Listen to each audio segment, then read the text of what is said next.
जय बाबा भोलेनाथ साधक जनों। शक्ति और रहस्य चैनल में आपका स्वागत है। आज का जो वीडियो है वो इस विषय पे है कि बहुत से लोगों के मन में बार बार विचार आता है कि मैं भी तांत्रिक बन जाऊं, मैं भी ओझा बन जाऊं। तो बहुत से लोगों के कारण ऐसा मन में आने का कारण ये होता है कि उनके आसपास ऐसा माहौल होता है या उनके घर में कोई ऐसी परेशानी होती है जिससे वो गुजर रहे होते हैं और वे सोचते हैं कि मैं भी ओझा तांत्रिक बन के इस परेशानी को हल कर दूं। लेकिन बहुत से ऐसे भी लोग हैं जहाँ पे ऐसा माहौल भी नहीं है और उनके मन में स्वतः ही ऐसा विचार आने लगता है, पूजा पाठ में मन लगता है।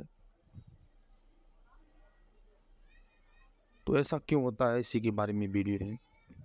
यदि आपको जानकारी अच्छी लगे तो चैनल को सब्सक्राइब जरूर कीजिएगा, बेल आइकन दबा दीजिएगा ताकि जो भी नया वीडियो है उसका नोटिफिकेशन आपको मिलता रहे।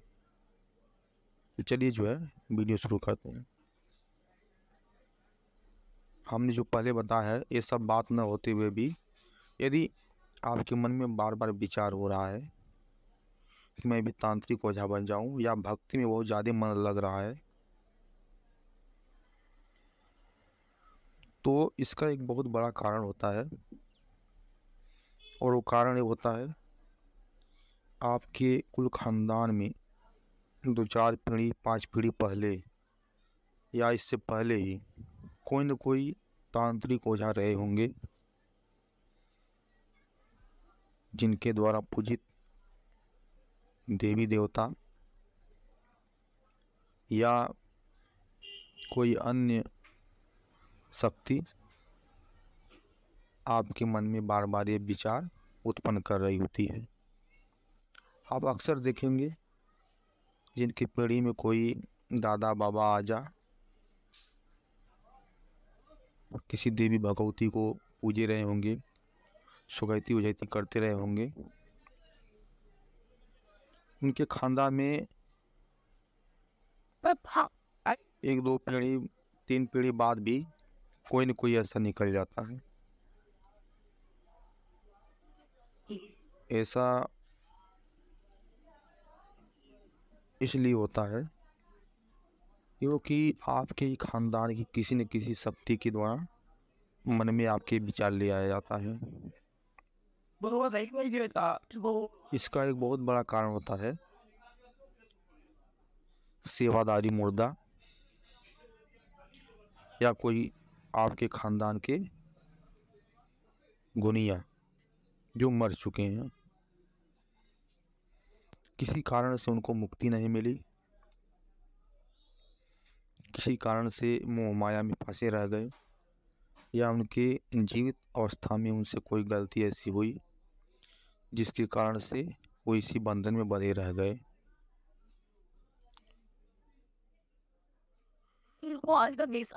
तो वो जो है उनको सेवादारी मुर्दा भी कहते हैं, यानी किसी देवी भगवती की पूजा पाठ सेवा करने वाले व्यक्ति जो मर चुका हो परंतु मुक्ति न मिलने के कारण वो भी उन्हीं देवताओं के साथ रह रहा हो और वो शक्ति, वो प्रेत आपके मन में बार बार ये विचार ले आएंगे कि तुम्हें भी तांत्रिक बन जाना चाहिए। इनकी एक बहुत बड़ी पहचान ये भी है,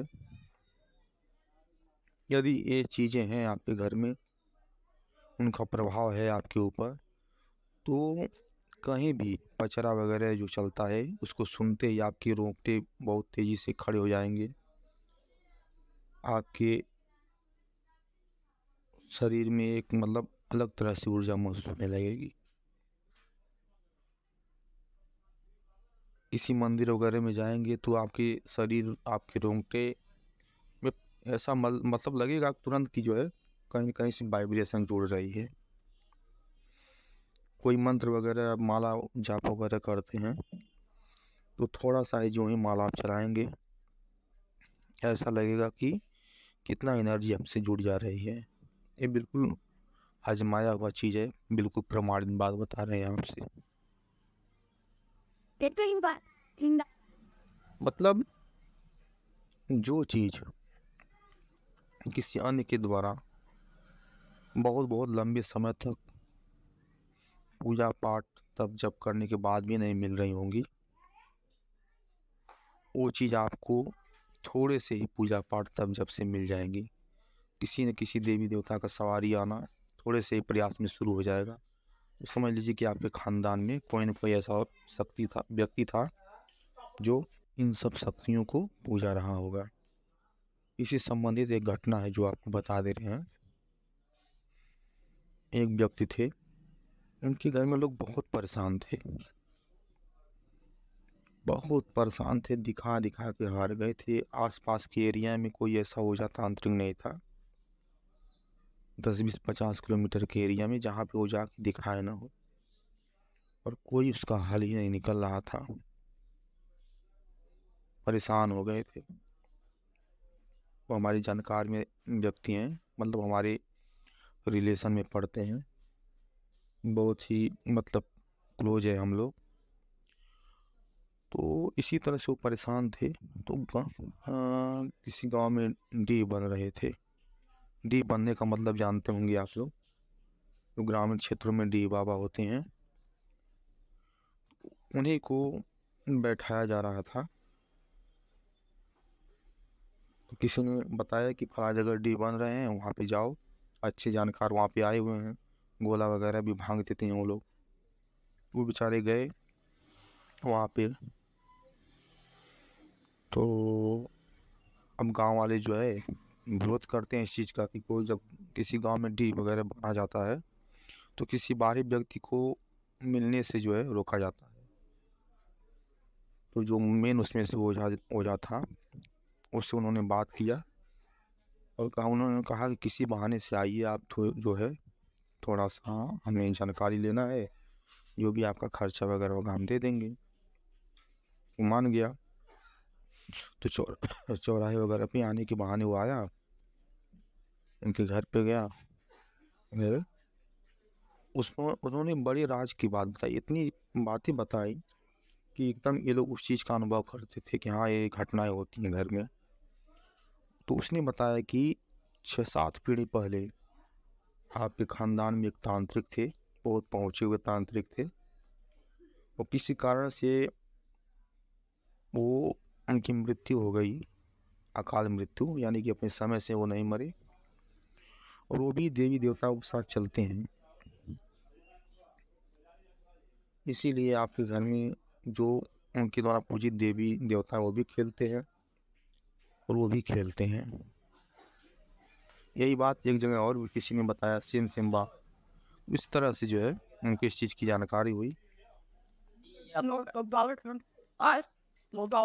का तात्पर्य है कि जिस भी खानदान में, जिस भी घर में पूर्व में कोई सोखा हो जा रहे होंगे, किसी कारण से यदि उनकी मुक्ति नहीं हुई होगी, तो उस खानदान को बड़ी परेशानी में डालते हैं। वो चाहते हैं कि कोई कोई पूज ले ताकि मैं तृप्त होता रहूं, मेरे द्वारा पूजे हुए देवी देवता तृप्त होते रहें। और वो खुद परेशान करने लगते हैं घर वालों कि कोई न कोई इस रास्ते में आ जाए, ओझा तांत्रिक बन जाए।